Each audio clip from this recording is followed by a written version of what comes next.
थार का मौन। राजस्थान के पश्चिमी छोर पर थार का अनंत मरुस्थल फैला है। दिन में यहाँ सूरज जैसे आग बरसाता है, लेकिन रात में यहाँ कुछ और ही उतरता है, गहरा, ठंडा और अदृश्य सन्नाटा। इस कहानी का नायक है वीर, एक जाना माना ट्रक ड्राइवर। वह जैसलमेर से लेह तक सप्लाई लेकर जाता था। कभी कभी महीनों तक घर नहीं लौटता। उसे रेगिस्तान की रातों में गाड़ी चलाने की आदत थी। उसे लगता था कि रात में सड़कों का अकेलापन उसे पुकारता है। उस रात भी वह अकेला था।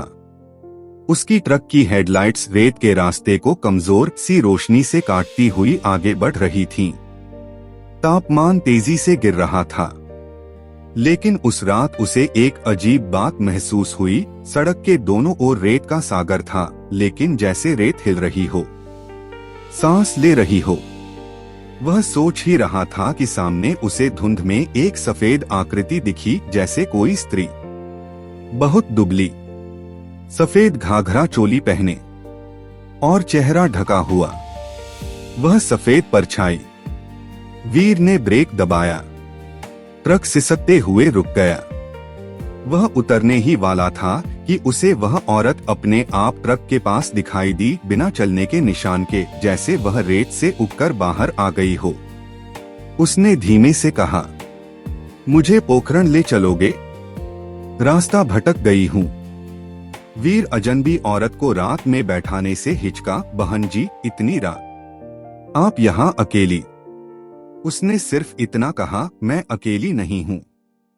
और वीर को ठंडी हवा का झोंका महसूस हुआ, जैसे उसके ट्रक में एक और अदृश्य यात्री चढ़ गया हो। वीर ने मन मना किया, बैक मिरर में देखा, लेकिन पिछली सीट खाली थी। उसने सोचा शायद थकान में भ्रम हो। वह औरत चुप बैठी रही, बिल्कुल चुप। कुछ देर बाद वीर ने पूछा, नाम क्या है आपका? उसकी धीमी आवाज गूंजी, सीमा। लेकिन वीर के कानों में कुछ और सुनाई दिया, शीप माँ या शीप रा, जैसे कई आवाजें एक साथ बोल रही हों। पोखरण की रात और पुराना श्राप। बात बात में वीर को नींद आने लगी। स्टीयरिंग भारी लगने लगा। सीमा ने अचानक पूछा, तुमने कभी पोखरण का श्राप सुना है? वीर, नहीं। सीमा, कई 100 साल पहले यहाँ एक राजघराने की लड़की थी, जिसे धोखा देकर जिंदा रेत में दफना दिया गया। उसका नाम था सीमा, और उसने मरने से पहले श्राप दिया, जब जब रेगिस्तान में अकेला यात्री गुजरेगा, मैं उसे साथ लेकर जाऊंगी। कुछ लोग कहते हैं वह कहानी है। कुछ कहते हैं वह आत्मा आज भी रास्ता खोजती है। वीर हंसा। भूत प्रेत पर भरोसा नहीं करता, लेकिन उसने ध्यान दिया, सीमा उससे दूर नहीं, अब क्लोजर बैठी थी, सीट पर बैठे बिना, जैसे हवा में तैरती हुई। और एक बात, उसके पैर नहीं थे। रेत का तूफान और दबी हुई सच्चाई। अचानक तापमान गिरा, हवा तेज हुई, रेत उठने लगी। आंधी शुरू हो गई, इतनी तेज कि सामने कुछ दिखाई न दे। ट्रक हिलने लगा, डगमगाता हुआ। वीर ने डरते हुए देखा, सीमा अब सामने खड़ी थी। ट्रक के बाहर नहीं, ट्रक के बोनट के ऊपर, हवा में तैरती हुई। उसके बाल रेत में बदल रहे थे। उसकी आंखें रेगिस्तान की गहराइयों जैसी खाली। और उसने कहा, तुम्हें पता है मेरी कब्र कहाँ है? यहीं, इस सड़क के नीचे। उसने उंगली दिखाई, और वीर को सड़क पर उभरा हुआ कुछ दिखा, जैसे नीचे कुछ दबा हो। एक मानव आकृति। रेत धीरे धीरे हट रही थी। वीर घबरा गया। उसने स्टीयरिंग घुमाया, और ट्रक सीधा रेत में उतर गया। अंत या फिर शुरुआत? सुबह जब सूरज निकला, ट्रक अकेला खड़ा था। भीतर वीर नहीं था। ट्रक की सीट पर रेत जमा थी और कांच पर उकेरा हुआ एक वाक्य, वह अब अकेली नहीं है। लोगों ने वीर को कभी नहीं पाया, लेकिन कहते हैं आज भी रात में उस रास्ते से कोई अकेला ड्राइवर गुजरता है तो उसे ट्रक की खिड़की पर दस्तक सुनाई देती है। फिर एक आवाज, धीमी, सिहरन भरी, पोखरण जाना है, छोड़ दोगे? जैसलमेर की दबी हुई डायरी। वीर के गायब होने के 17 दिन बाद उसके भाई रागेश ने खोज शुरू की। वह जैसलमेर किले में एक बूढ़े पुस्तक रक्षक से मिला, जिसे स्थानीय लोग भाटजी कहते थे, मरुस्थल की पुरानी लोक गाथाओं का जीवित खजाना। रागेश, मेरे भाई वीर का कुछ पता चला क्या? भाटजी ने अपनी कांपती उंगलियों से एक पुरानी धूल जमी डायरी निकाली। उसके कवर पर लिखा था, सीमावती राजकुमारी। उसने धीमे से कहा, तुम्हारा भाई सीमा के साथ गया है। तुम उसे तब तक नहीं पा सकते जब तक मरुस्थल अपना राज खुद न खोले। रागेश, राज? कौन सा राज? भाटजी, सीमा अकेली नहीं है। वह आत्माओं के उस समूह की रानी है जिनके शरीर रेगिस्तान में बिना श्मशान के दफनाए गए। रागेश के हाथ कांप गए। बूढ़ा आगे बोला, और तुम्हें उसे खोजने का मौका तभी मिलेगा अगर तुम रात में दीपक लेकर रेगिस्तान की ओर निकलो, जहां रेत नहीं आत्माएं चलती हैं। रेत के नीचे की बस्ती। रात होते ही रागेश लालटेन लेकर थार में निकल पड़ा। जैसे जैसे वह आगे बढ़ता, जमीन बदलती गई। रेत के नीचे से पत्थर, टूटी दीवारें और घरों के आकार दिखने लगे, जैसे पूरा गांव रेगिस्तान में दफन हो गया हो। यह वही जगह थी जहां सीमावती राजकुमारी को जिंदा रेत में गाड़ा गया था। हवा ठंडी होने लगी। एक पल ऐसा आया जब उसे महसूस हुआ कि उसके पैरों के नीचे जमीन नहीं, जैसे कुछ नीचे हलचल कर रहा हो। तभी उसे पास के खंडहर मंदिर से आवाज आई, तुम वीर को खोजते हो? उसने लालटेन आगे बढ़ाई। वहां कोई नहीं था, लेकिन अगले ही पल दीवार पर धुंधली आकृति उभरी। सीमा। लेकिन इस बार वह अकेली नहीं। साथ में दर्जनों परछाइयां, पुरुष, स्त्रियां, बच्चे, सब रेत में कैद आत्माएं।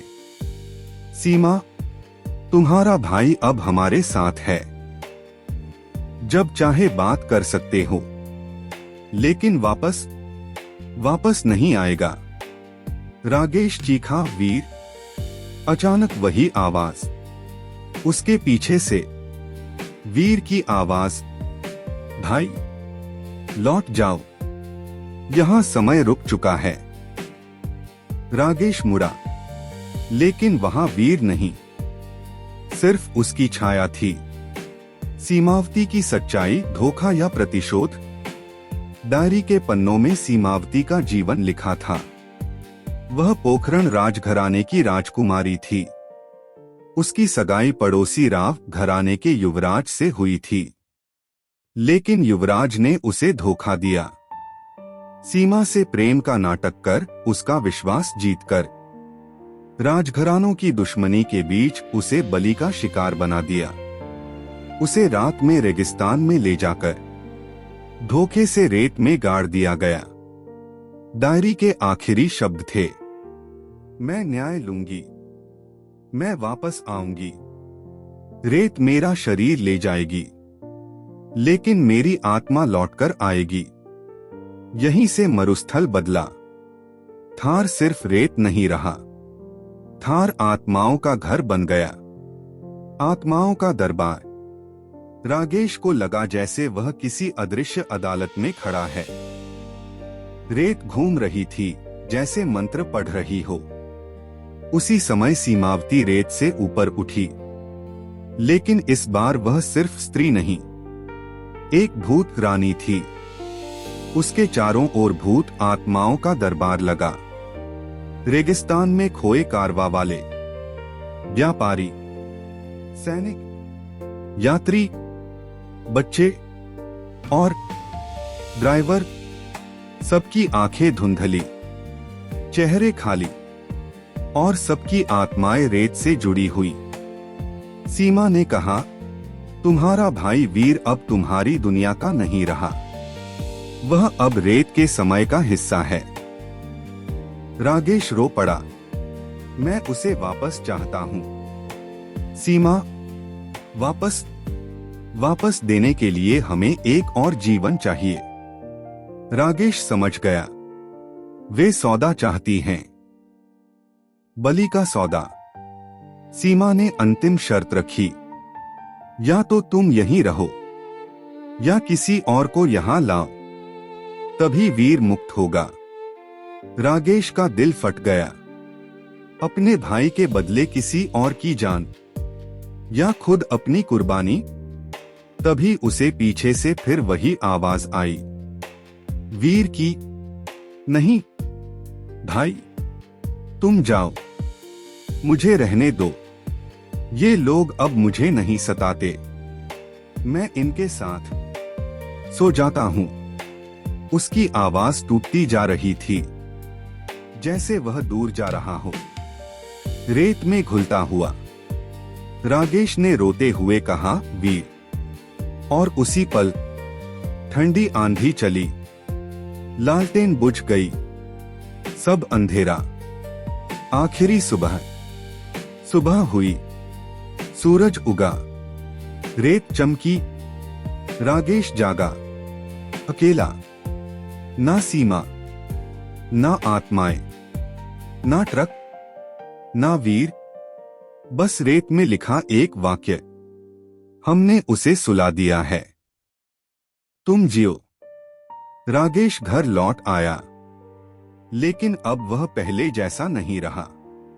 कभी कभी रात में वह जाग जाता है और उसे अपने कानों में सुनाई देता है, पोखर, वह शिलालेख। रागेश घर लौट चुका था, लेकिन उसकी आत्मा शांत नहीं थी। एक रात उसे सपना आया, वीर उसके पास बैठा है और कह रहा है, भाई, मंदिर खोजो, शिलालेख पढ़ो, तभी मुक्ति का मार्ग मिलेगा।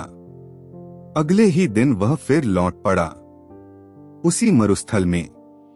कई घंटों तक भटकने के बाद उसने रेत में आधा दबा एक प्राचीन पत्थर देखा। उसमें अजीब चिन्ह उकेरे थे, मानो लोग भूल चुके हों कि वे किस भाषा के हैं। लेकिन बीच में एक बात साफ लिखी थी, जो प्रेम में धोखा दे, वह रेत का कैदी बने। रागेश समझ गया, श्राप सिर्फ सीमा का प्रतिशोध नहीं, एक नियम है, रेगिस्तान का नियम, पोखरण का काला इतिहास। भाटजी ने फिर मिलकर बताया, सीमावती को धोखा देने वाला सिर्फ युवराज नहीं था, दरबार के आधे लोग शामिल थे। सबने उस पर झूठा आरोप लगाया और रेगिस्तान को उसका कारागृह बनाया। रागेश, लेकिन अब भी आत्माएं क्यों भटकती हैं? भाटजी, क्योंकि धोखा अब भी हो रहा है। अब भी लोग मरुस्थल में प्रेम के नाम पर छल करते हैं और श्राप चलता रहता है। फिर उसने धीमे से पूछा, तुम्हें सच जानना है या अपने भाई को वापस पाना है? रागेश बोला, दोनों। भाटजी मुस्कुराया, तो फिर तुम्हें घंटाघर की रात देखनी होगी। घंटाघर की रात, जैसलमेर का पुराना घंटाघर, जो रात के 12 बजे अपने आप बस उठता है, कोई उसके पास नहीं होता। उसी रात रागेश वहां पहुंचा। घड़ी ने 12 बजाए। डरावनी ध्वनि, टन टन टन, और अचानक छायाएं जमीन पर दिखने लगी। खाली सड़क पर लेकिन मानो किसी अदृश्य काफिले की परछाइयां। सीमा दिखाई दी, उसके साथ अन्य आत्माएं भी, लेकिन इस बार वीर भी। पहली बार पूरी तरह। उसके कपड़े अब रेत के रंग के, चेहरा शांत, आंखें सफेद। वीर, भाई, मैं जा नहीं सकता, लेकिन तुम सुनो, श्राप तभी टूटेगा जब कोई प्रेम सच्चा निकलेगा, बिना धोखे, बिना स्वार्थ। रागेश, और अगर नहीं वीर, तो मरुस्थल आत्माओं का घर ही रहेगा, अनंत मरुस्थल का सच। आखिरी बार सीमा आगे बढ़ी। उसकी आवाज अब क्रोधित नहीं, थकी हुई थी। मैं न्याय नहीं, अब शांति चाहती हूं। उसकी रेत सी आंखों से आंसू निकले, लेकिन आंसू भी रेत के कण थे। रागेश ने पूछा, तब क्या मैं यहां आकर तुम सबके लिए प्रार्थना करूं? सीमा बोली, हाँ, बस हमें याद रखना, हम खोए नहीं, बस जिंदा दुनिया से दूर हैं। धीरे धीरे सब धुंध में चले गए और मरुस्थल फिर वही, खाली, शांत, असीम। पर अब रागेश समझ चुका था, यह मरुस्थल सिर्फ रेत का नहीं, यह स्मृतियों और आत्माओं का संसार है। मुक्ति की अंतिम रात। रागेश आखिरी बार अकेला रेगिस्तान पहुंचा। वह जानता था यह उसकी विदाई यात्रा है। उसने लालटेन जलाई, रेत पर घुटनों के बल बैठकर आंखें बंद की और बोला, हे मरुस्थल की आत्माओं, हमसे हुई भूलों को क्षमा करो। तुम्हें न्याय मिले, तुम्हें शांति मिले। हवा शांत हो गई, आसमान साफ हो गया, सितारे गहरे चमकने लगे, और फिर रेत में दबे गांव से एक हल्की रोशनी उठी, जैसे 100 आत्माएं आसमान की ओर जा रही हों। वीर की आवाज अंतिम बार सुनाई दी, भाई, अब हम सो सकते हैं, तुम लौट जाओ। और फिर सन्नाटा। रागेश ने आंखें खोली। रेगिस्तान पहली बार भूला हुआ नहीं, शांत लगा। सीमा की आवाज नहीं थी, वीर की छाया नहीं थी, कोई दस्तक नहीं, सिर्फ शांति, असली शिक्षा। रागेश वापस लौटा, लेकिन अब मरुस्थल उसके लिए एक कब्रिस्तान नहीं, एक स्मारक था। और यह कहानी हमें सिखाती है, शिक्षा एक, धोखा कभी शांति नहीं देता। धोखे से पैदा हुए घाव पीढ़ियों तक आत्माओं को बांध देते हैं।